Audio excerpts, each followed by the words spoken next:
Hello, we're live. I feel like,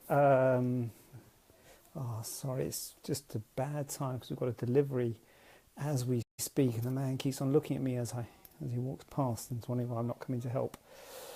But it's because he doesn't realise that I am a internet sensation, and I do a Facebook Live every Tuesday at 7. So he can't be expected to realise that. So he's obviously not in the know. He might recognise me as he goes past the window. Yeah, it's me. No, he's just walked past. So there we go. Look at this, relaxing at home. I've got my jumper on and I am relaxing because I've had a good day. I have had a good day, and I've got to see about comments somehow. Anyway, I never know how to say about the comments. Been out for lunch with my wife today. I must remember what the questions are because I just copied and pasted them, but I do know what the questions are. But it's the inverted nipple one and the pain or moving of implants, and I've got some props here for later on, so that's something to look forward to. Brought some props for me. Yeah, so been out to lunch. Went to that tapas bar in Birmingham. What's it called? Grand Central. I know I'm supposed to look at the camera, but I don't know where it is on the phone. Is it there? Are you the camera? Are we on camera one? Is this camera one? Yeah, so went to Tapas place, came back, picked the kids up, so that was good. Anyway, so we've got a couple of questions for tonight, and we got one is when you can exercise after having an inverted nipple correction? I might widen that out to being, general surgery, but this is a question because someone is, I think she's doing some kind of run, a 5K, is it? Or I don't know, I'm not. Anyway, some reasonable sort of distance of running. Well, certainly with an inverted nipple correction, the incision with an inverted nipple correction is tiny. It's a tiny little incision at the base of the nipple, and that will be healed in a week. Most scars and wounds will be healed in a week. And so that's why most dressings that I use are on for a week for most operations, because after a week the epithelium, the top layer of the skin, is healed, and so you don't need a dressing after a week. However, the skin and the underlying layers of the skin do take a bit longer, like maybe a few months to really get up to 3 or 4 months to get up to good full strength. Doesn't matter so much with an inverted nipple correction because you're not really worried about the wound opening up, because it's just an incision, it's just a cut that then you stitch up, rather than you're actually, some operations like tummy tucks and breast reductions where you're actually cutting out tissue and closing them under tension, so you worry it could open up, whereas an inverted nipple correction, you're not worried about that. But you are worried about infection, and so I would, you don't really want to get too hot and sweaty, and you could cause problems with swelling and what have you. So I would say about 6 weeks. Well, I'd say 2 weeks if you want to start running gently. It's nice to use the stepper because that's real low impact. The problem with running is the impact. So the stepper is good. And then about 6 weeks before you're getting into really proper running, and then only really start to get to running. Because I think this lady wanted to start running quite soon after her inverted nipple correction, and wanted to do this run. I can't remember what it was now, a month and a half afterwards, but presumably you'd have to train for the run, and so I thought it might be best to postpone the run or postpone the surgery. I think she might have already had the surgery, but anyway, I think after about 4 to 6 weeks you'd be starting to get back into running, but then you need to ease yourself into it. So, and if talking about other surgery, to be honest with you, it's broadly similar for other operations. Really, most operations, wounds healed in a week. Wounds healed in a week. I don't know if I'm saying sorry to there. Wounds healed in a week. Dressings for a week. Then take it easy. Light exercise after 2 weeks. Light exercise being stepper, exercise bike. Again, don't want to get too hot and sweaty to start with. But it's good after 2 weeks to sort of be moving and up and about. But then you don't want to be doing anything too specific with regards to putting tension on the wound, wherever the wound may be, for about 6 weeks. So if the wound's on your chest, then you've got to be careful with arm movements. With breast surgery, tummy tucks, you've got to be careful with using the core for about the first 6 weeks. And then after about 6 weeks, easing into it and building it up. that was the question about the inverted nipple correction. Next question about movement and pain of implants, and I know what this is about. I don't know what the reference to this, but I'll try and widen it up to make it a general answer. Movement of implants, good question. There's two axes, if you like, that the implants can move on. One, so that's a round implant, so it can move like that. Now, if it's a round implant, if it's in your breast and it moves like that, it doesn't matter because it's a round implant, it's symmetrical. It does matter if it's a teardrop implant. That's a teardrop implant. You see that? So teardrop implant, if that moves, how do I get the angle? Anyway, if that moves, a teardrop implant, it doesn't look right. So the movement of an implant is more of a problem with teardrop than it is with round. For that reason, I usually say 6 weeks for the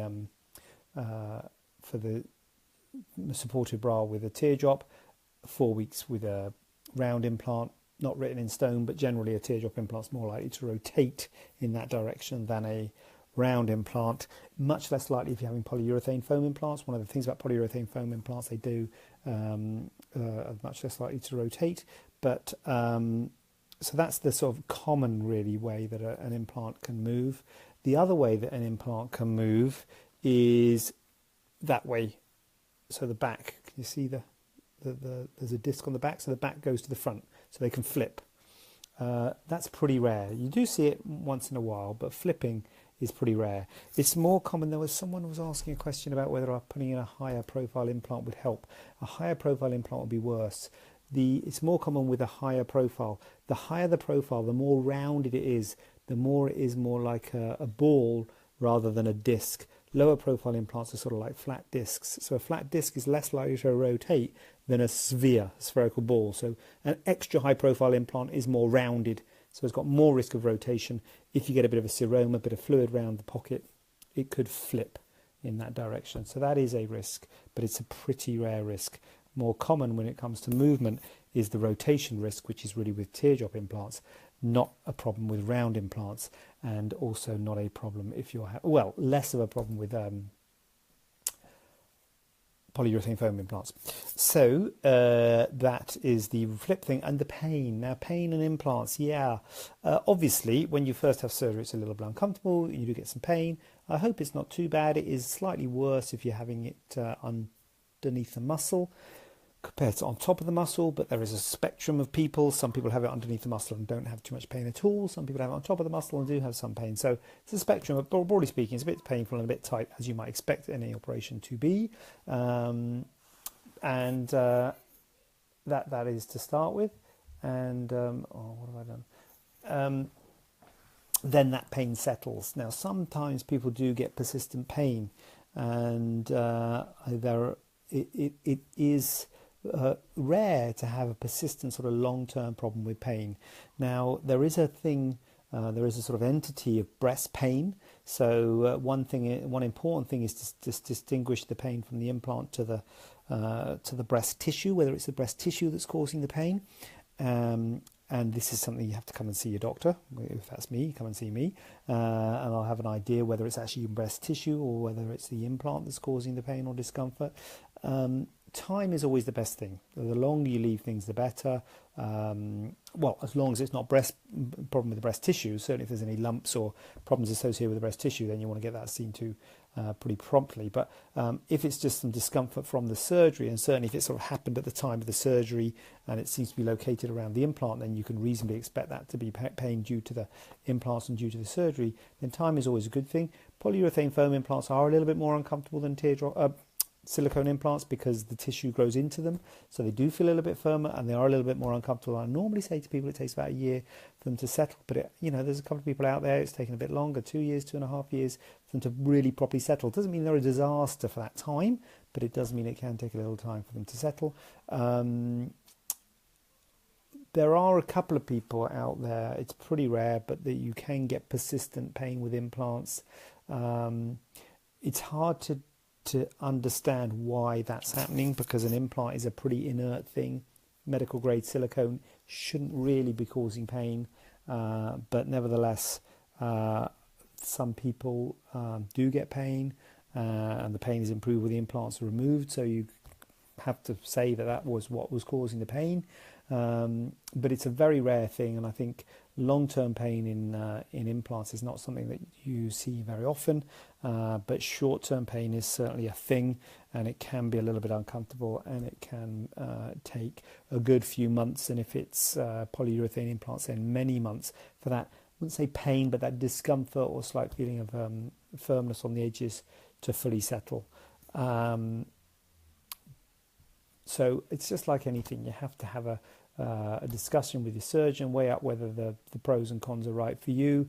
It's always difficult because you're giving numbers and you say, look, this is a very rare thing. Now the people it happens to, it's 100% of their experience, but most people don't get those problems. There are problems you can get with implants, so I think it's always important to be more aware of the common things. Everyone sort of latches on things that, oh, someone's got like ALCL. This is one of the things that's around at the moment. It's a very rare cancer that people are very worried about, and understandably so, but I would say it's very rare. You've got to look at the common things. Now, common things are things like infection, that, well, it's not even that common, but it can happen, and capsular contracture. Those are the two sort of big ones, the big, real problems that can happen with implants: infection and capsular contracture. So those are the things I think you really need to be aware of, and weigh up whether it's something that you want to have done or not. But of course, there are lots of other little things that are out there that I say little things, little incidents, in that not many people get them, but for the people who do get them, this can be a big problem. So it's about weighing it up and being fully informed of what's and all your choices. So that's been very relaxing. I don't know if comments have been flying in while I've been talking, and I haven't seen them, but if they have, as ever, I'll look for them. Oh, sorry, my finger's getting in the way there. I'll look for them later. I was a little bit worried because I thought I was up against Bake Off, but I'm understanding from my family members, because I'm not a participant with the Bake Off franchise, but I'm understanding that's on at 8 o'clock, isn't it? So I think we're all right with that. So I hope I haven't missed, not going to watch it, not missed it, but messed it up for you guys. But anyway, you can always watch it on the replay. It comes up replays, doesn't it, this stuff? So that's me. That's my questions, and I think I've answered them. I think you can't argue that was a full and comprehensive resume of pain after inverted nipple correction and flipping implants and painful implants. So any questions, as ever, put them on the comments. Email Laura. I can answer them privately if you want, or I can answer them in this way too. And Tuesday night is a good one for me. I hope it's a good one for you. So Tuesday night, 7 p.m. next time. Hope to see you then. And a cup of tea. I would say just in time for a cup of tea and a bit of Bake Off. It's not, is it? It's 45 minutes. So got plenty of time. Get your gym jams on. All right then.